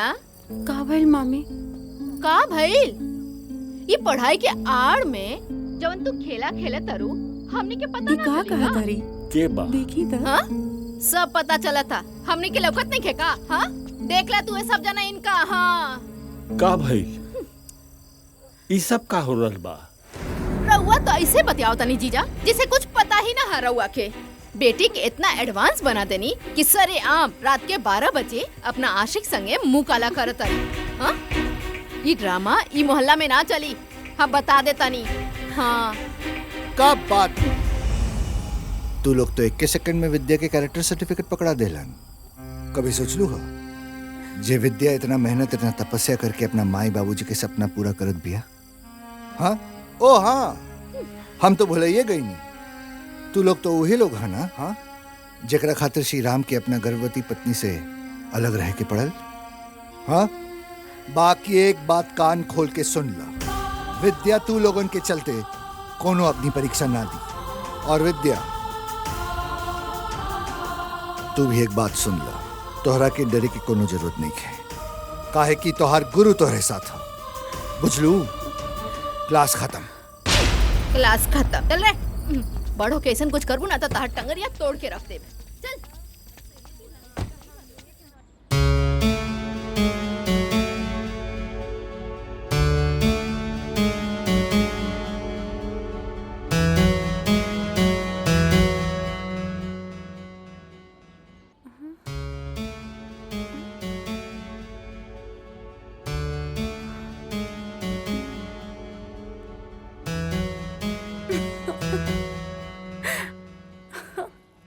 सिस्टम से अगर पढ़ाई कर दो तो अब तक सब पूरा हो जाए। ठीक है, अब ध्यान से पढ़ाई करा। हाय हाय। सुनी क्या तुम लोगों ने कल रात की ब्रेकिंग न्यूज़? क्या? का भाई मेरे घर की बाई बता रही थी कि कल रात झाड़ू पोछा वाली कलेक्टर साहिबा के यहाँ जैन सर और उसको लेकर खूब हंगामा हुआ। अच्छा हाँ जैन सर तो उसको घर तक छोड़ने गए थे। देखा सच में इनका तेवर बदल गई बा। तेवर का है ना बदले, इनके ऊपर जैन सर के हाथ जब बा, पढ़ाई के बहाने सर के साथ घूमल फिरल होता ना।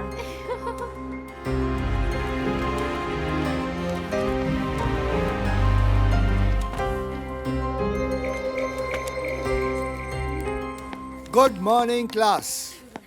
Good morning sir. बैठिए। थैंक यू सर।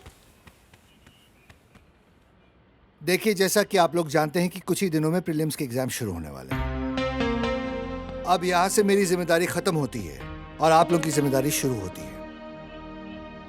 तो मैं ये कहना चाहूंगा कि मन लगा के पढ़िए और एक चीज याद रखिएगा, ख्वाब देखा है तो मुश्किलें 1000 आएंगी। ख्वाब देखा है तो मुश्किलें 1000 आएंगी, लेकिन वो नजारा क्या होगा जब मंजिल हाथ आएगी। ठीक है, चलिए एग्जाम की तैयारी कीजिए और क्लास खत्म। जाइए।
आयशा कश्यप, आप प्रीलिम्स पास करें।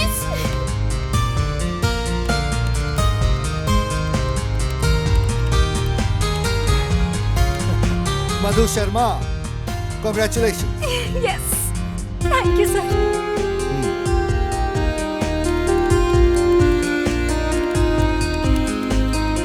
गौरव पटेल। यस, बहुत बढ़िया।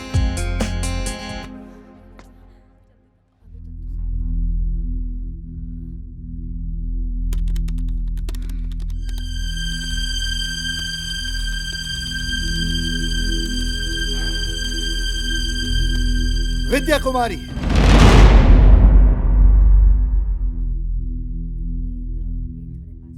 आप पास हो गई हैं।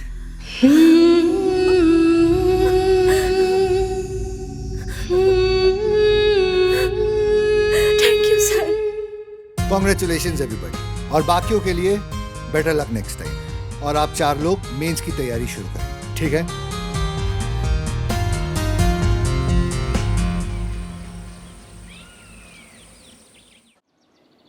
देख विद्या, ई पूरे जिला में मेंस क्लियर करे वाला तू एके लड़की बाड़ू, ठीक है ना? और एकर मतलब ई है कि जिला के ही ना पूरे देश के नजर तोहरे ऊपर बा। यही से अपना ध्यान के अन्य उन्य भटके मत दिया। और श्री गुरु गोविंद जी के श्लोक याद है ना? देह शिवावर मोही है, शुभ कर्मन पे कबहू ना डरो, ना डरो और सो जब जाए लड़ो, निश्चय कर अपनी जीत करो। ई इंटरव्यू क्लियर करे खातिर हम अपन पूरा जान लगा दें। गुड, हमरा के यही उम्मीद रहे।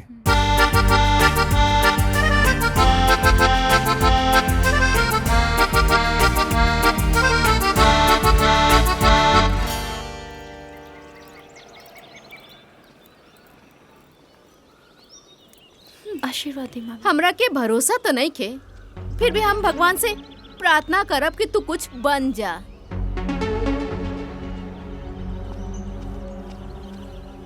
प्रणाम मामा। खुश रह बेटिया, खुशी खुशी जा और खुशी खुशी लौटिया।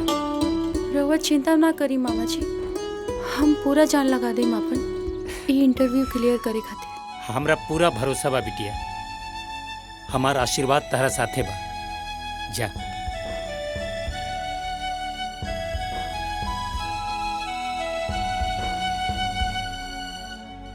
आशीर्वाद दे। खुश रहा बिटिया, चिंता जिन करी है, भगवान जी सब ठीक करी है।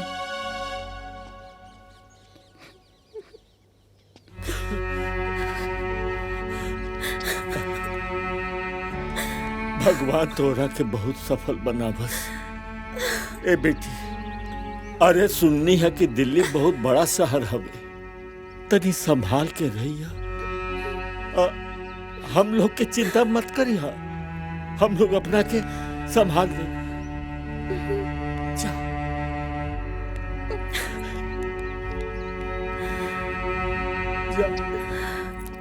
अफसर बिटिया, अफसर बिटिया, अफसर बिटिया।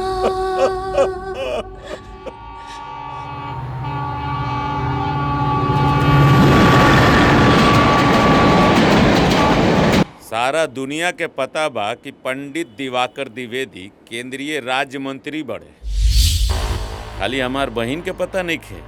पता कैसे चली भैया? मंत्री वाला कोनो काम करी तब तो पता चली कि हमार भैया मंत्री हवन। तो बताओ ना, हम ऐसा का कर दें कि तोहरो विश्वास हो जाए कि ताहर भैया मंत्री बड़े। विद्या नाम के एगो जवन लड़की आईएएस के इंटरव्यू देवे गइल बिया, ओकरा के फेल करके दिखावा, तब हम जानी कि तू मंत्री हवा।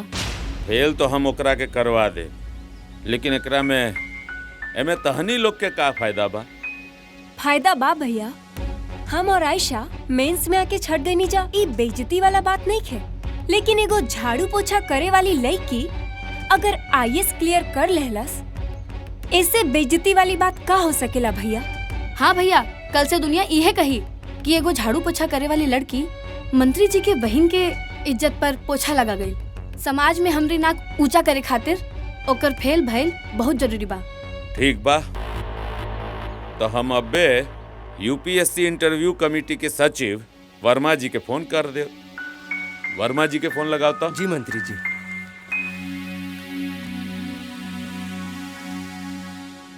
हाँ वर्मा जी, ली ही मंत्री जी से बात कर ली। जी मंत्री जी प्रणाम। का हो वर्मा, का हाल बा हो? सब खैरियत है मंत्री जी। आप बताइए कैसे याद किया? हमारा एगो कैंडिडेट है, उसको फेल कराना है इंटरव्यू में। कोनो राजनीतिक दुश्मनी है क्या? ना ना, राजनीतिक नहीं है, पारिवारिक है समझ लीजिए। नाम बताइए जरा। विद्या। हाँ, विद्या कुमारी नाम है। उसका तो आज ही इंटरव्यू है। तो आज ही खुशखबरी दीजिए। मिठाई से भरा हुआ डिब्बा और तोहफा से भरा हुआ बैग आपके आवास पे पहुंच जाएगा। आपने कह दिया मंत्री जी, समझ लीजिए काम हो गया। विद्या का किसी भी कीमत पर सिलेक्शन नहीं होगा। ठीक है वर्मा, हम किसी का फोन का तो इंतजार आज तक किए नहीं, लेकिन आज तुम्हारे फोन का इंतजार जरूर करेंगे। Sure sure. एक बार इस विद्या को आने तो दीजिए।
जल्दी से कंप्लीट करना है। मैं आई कम इन सर?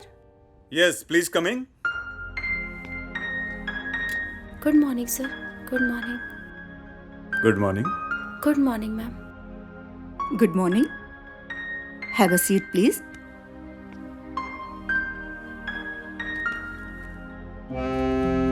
सर।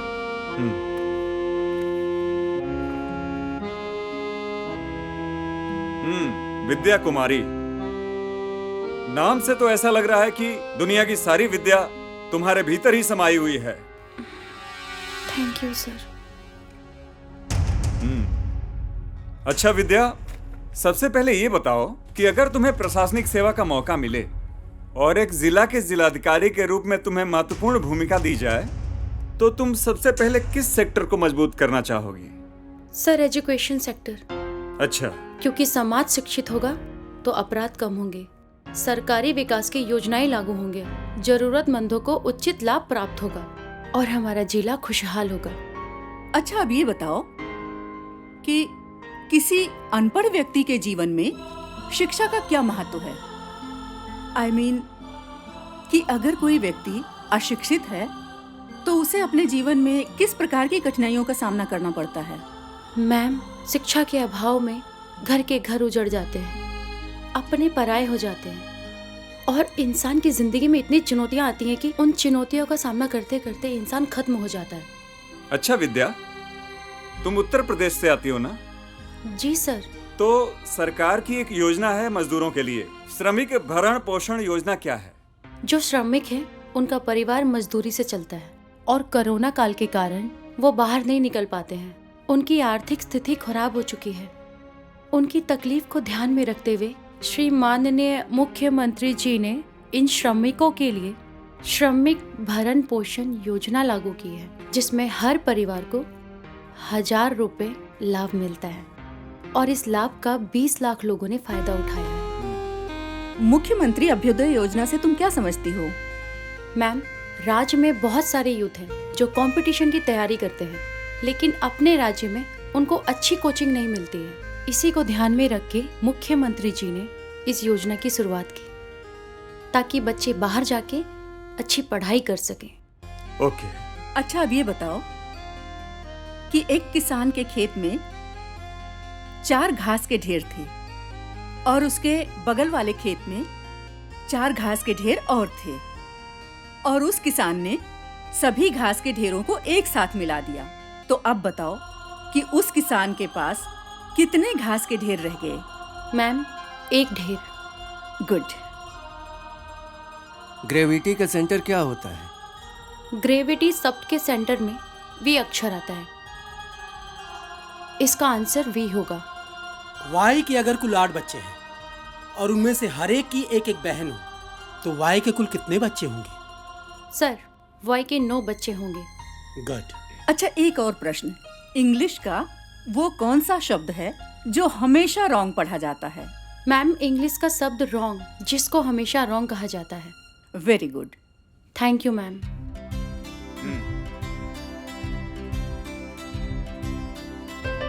अब तुम जा सकती हो Vidya. Thank you sir. Thank you. Welcome. Thank you सर।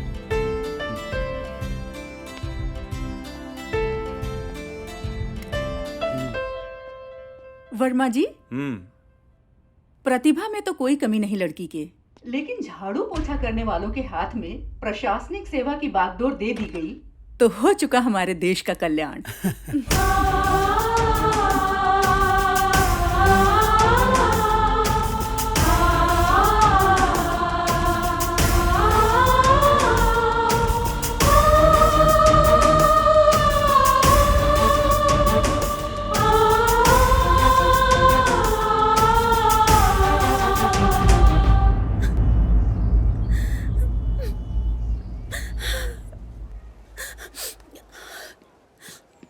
ए छोड़े, पागल हो गया क्या? दिखता ना है तुझे?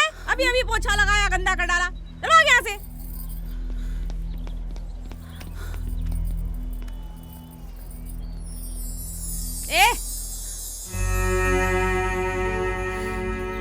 ए छोड़ी तू। मौसी, तू यहाँ? अरे मैं यहाँ हूँ ना, इससे कोई फर्क नहीं पड़ता, लेकिन तू यहाँ है ना, इससे बहुत फर्क पड़ता है रे। मैं तो हमेशा से तुझे यहाँ देखना चाहती थी, अब जाके ऊपर वालों ने मेरी चाहत पूरी कर दी है रे। मौसी, हमने सब कुछ मेरे लिए छोड़ दिया। अरे छोड़ी कहाँ रे, थक गई थी उस शहर में, बहुत कुछ छीन लिया था उस शहर ने मेरा। और वैसे भी मेरी माँ की अनुकंपा की नौकरी बची थी, आके पकड़ ली मैंने। अब तू ये बता कि तेरा इंटरव्यू कैसा गया? मौसी, ये लोग कभी हम गरीब का भला नहीं होने देंगे। ए छोड़ी, ऐसा नहीं सोचते ना। एक दिन तू इस इमारत के सामने खड़ी होगी, ऐसा किसी ने सोचा था क्या? नहीं ना। जिसने तुझे यहाँ तक पहुँचाया है ना, वही तेरी नैया को पार भी लगाएगा। तू ऊपर वाले पे भरोसा रख, समझी? अलग जगह ले। तेई बॉल पकड़ ले तो तहार नौकरी बाज जाई। ठीक बस ना तो गई। चल, तहार नौकरी गई। तू आओ रे, लाओ बॉल दे। चल तू आओ, पकड़ा जाई। का भइल भैया, विद्या के बारे में कुछ पता चलल? पता का करे के बा? फेल हो गई लोई। फेल हो गई होई के का मतलब है भैया? का कोनो कंफर्मेशन बा? अच्छा, कंफर्मेशन चाहिए? हाँ बिल्कुल। है मिश्रा जी सर, जरा कंफर्मेशन फोन लगाओ तो वर्मा के। हाँ वर्मा जी, ली मंत्री जी से बात करी। का हो वर्मा, का हुआ? हो गया मंत्री जी। फेल कर दिए ना? ना, हम सब फेल हो गए मंत्री जी। क्या बकवास कर रहे हो वर्मा? बकवास नहीं मंत्री जी, दिल की बात कर रहे हैं। अपने पूरे जीवन के सर्विस में हम कोई अच्छा काम किए हैं कि नहीं, ये हमको नहीं पता, लेकिन अगर आज हमने विद्या को फेल कर दिया तो हम सब फेल हो जाएंगे। विद्या का फेल होना मतलब देश के 80% उस आबादी का फेल होना जो अपनी आंखों में एक सपना लिए घूम रहे हैं कि उनके भी अच्छे दिन आएंगे। हम उन करोड़ों सपनों को नहीं फेल कर सकते। और हाँ मंत्री जी, आपके संसदीय क्षेत्र से एक लड़की आईएएस चुन के जा रही है। अब तो स्वागत की तैयारी कीजिए। काबिल भैया चेहरा काहे उतरल बा? तहनी लोग जतना दिमाग विद्या के फेल करावे में लगावत रहली, उतना अगर पढ़ाई पे ध्यान देले रही तो आज विद्या के जगह तहनी लोगों में से कोई एक आईएएस ऑफिसर बनल रहती। और राजनीति में अवसर बड़ा मुश्किल से मिलेला। अवसर के पहचानला बहुत जरूरी बा। अब विद्या भी तहार दोस्ते न बड़ी। हमनी के क्षेत्र से पहली बार केहू महिला आईएएस ऑफिसर बने जात बड़ी। ये तो खुशी के न बात बा। जा तहनी लोग भी तैयारी करो और आज के बाद से पढ़ाई पे ध्यान दिहो तहनी लोग। हाँ भाई, तहरा नौकरी चाहिए? हाँ सर। तो बॉल पकड़ ले, समझ ले, पकड़ ले, नौकरी गईल। और बता का हो रहा है? बस मौसी मेहनत करत आनी। और मेहनत एक दिन जरूर रंग लावेगा, देखना तो। मेरी बात पर भरोसा रख। विद्या,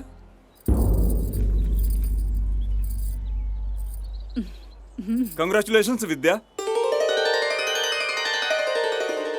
भारतीय प्रशासनिक सेवा में तुम्हारा स्वागत है।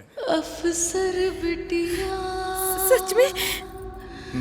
अफसर बिटिया। देखो छोरी, मैंने कहा था ना, हमारी बात सच हो गई। You have bright future. Congratulations.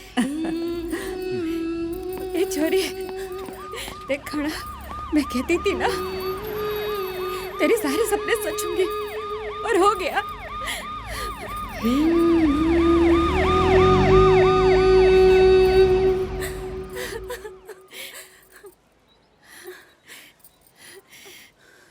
मौसी के देख रहा बाड़ू? कुसुम को, मारी छोरी कुसुम। कुसुम कौन? मारी इकलौती छोरी थी कुसुम। तेरी तरह ना वो भी बहुत पढ़ना चाहती थी, बहुत बड़ा आदमी बनना चाहती थी, पर उस वक्त हमारी औकात ही नहीं थी उसको पढ़ाने की। एक दिन निराश होकर उसने फांसी का फंदा लगा लिया। मौसी, मैं हूं ना आपकी कुसुम, मैं हमेशा आपके साथ रहूंगी।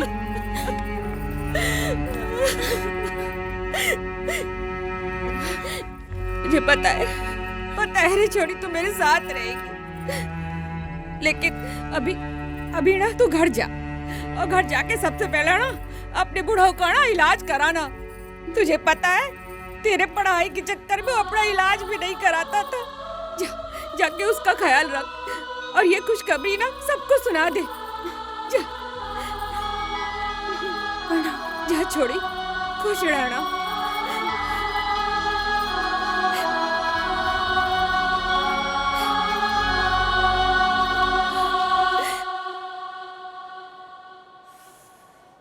ये बस कितना लेट हो गई?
विद्या कुमारी,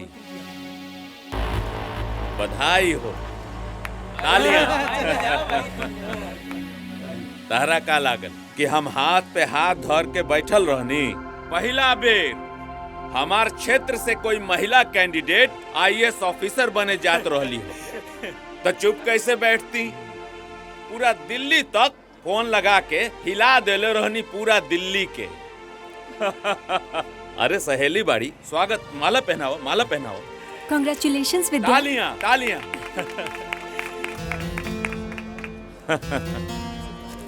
हाँ तो विद्या कुमारी, तहरा लगे तो चाय खातिर कुछ नहीं खे। आओ ना, तहरा खातिर गाड़ी बा, आओ चलो।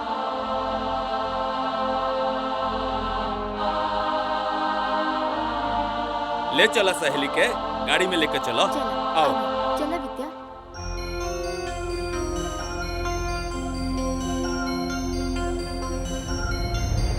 आजा बेटा।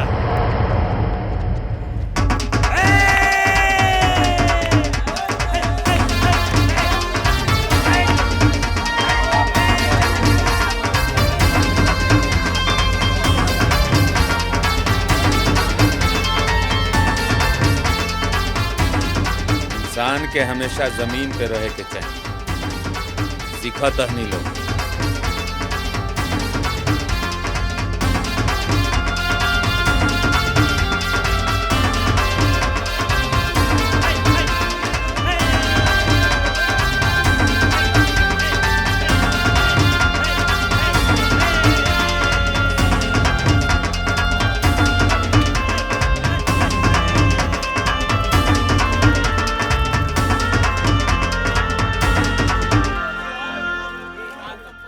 आजा बेटा।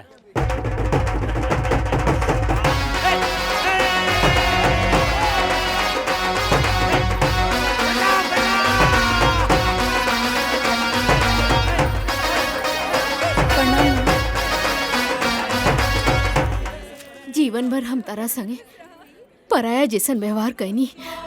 हमरा के माफ कर दे विद्या, हमरा के माफ कर दे। अरे मामी, कैसन बात कर रहल बाड़ू? हमके केहू से कौनो शिकायत नहीं खे।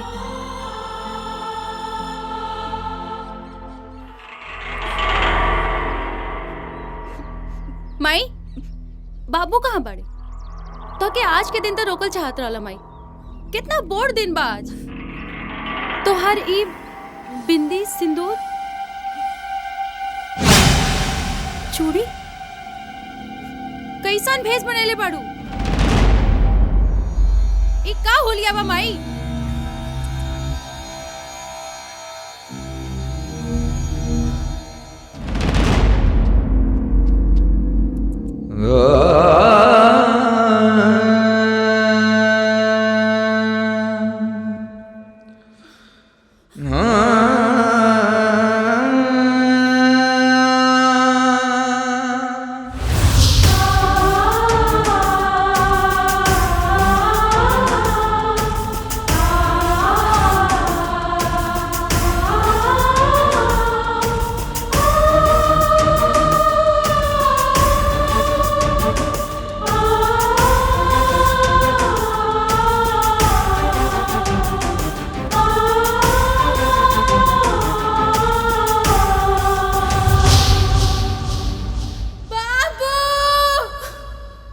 देखा तोरा उहे कलेक्टर बने के बाद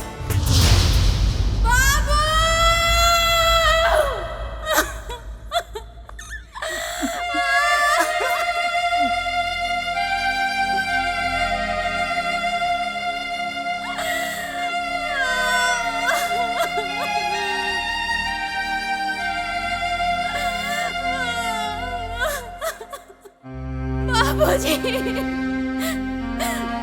तू कहले रहला कि हम अपन ध्यान रखो।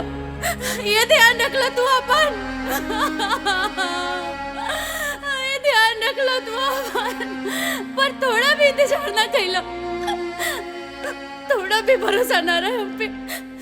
हम कहले रानी ना कि हम जल्दी आई। देखी हम अफसर बन गए बाबू, हम बन गए नहीं अफसर, हम बन बन गई बाबू अफसर।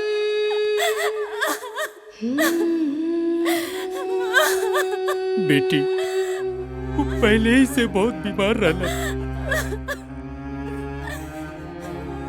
कितना बार कहने की इलाज करवा ला,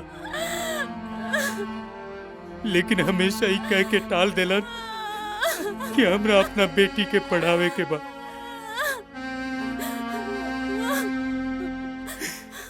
एक दिन अचानक ढेर तबीयत खराब हो गई बेटा।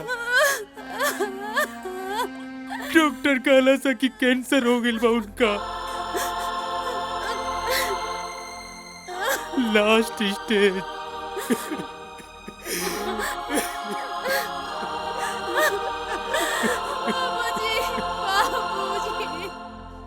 ई कुल तोरा से बतावे से वो खुद ही बना के ले रहला।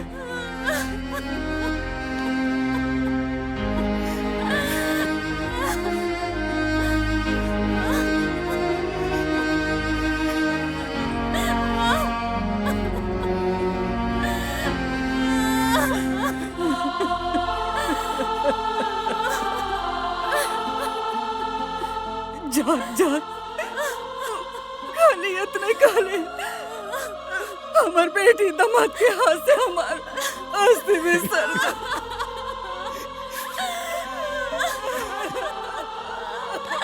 हाँ बेटा, जीजा जी के आखिरी इच्छा तोरे पूरा करे के बाद उठ जाओ।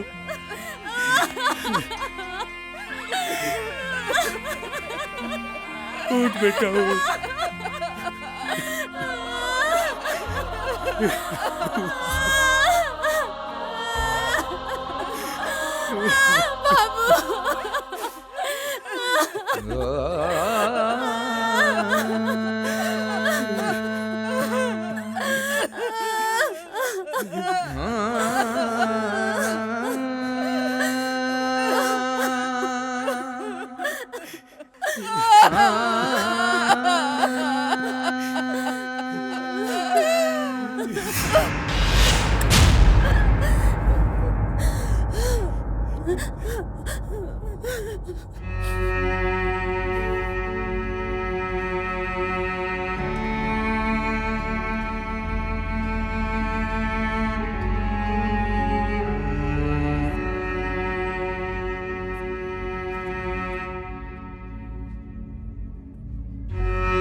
आज तक हमरा और विद्या के बीच बहुत बड़ा सामाजिक और व्यवहारिक अंतर रहे।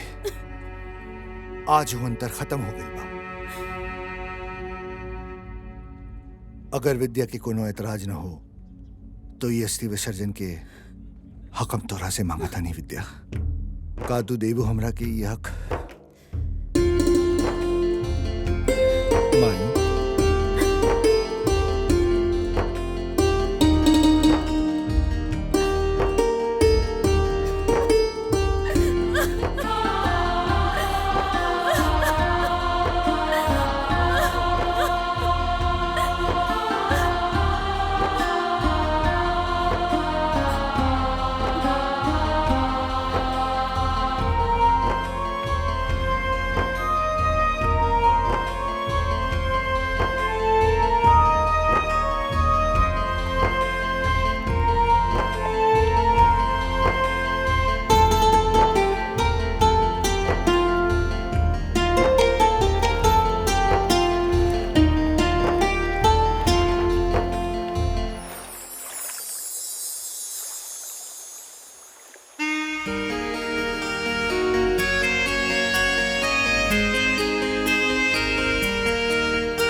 आशीर्वाद दें।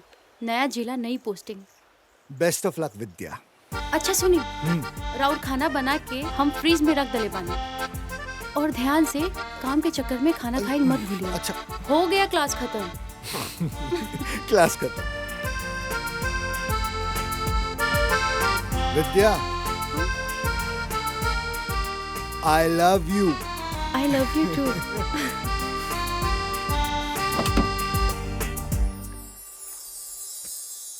आपन पसंदीदा फिल्म देखे खातिर डाउनलोड करी दंगल प्ले ऐप।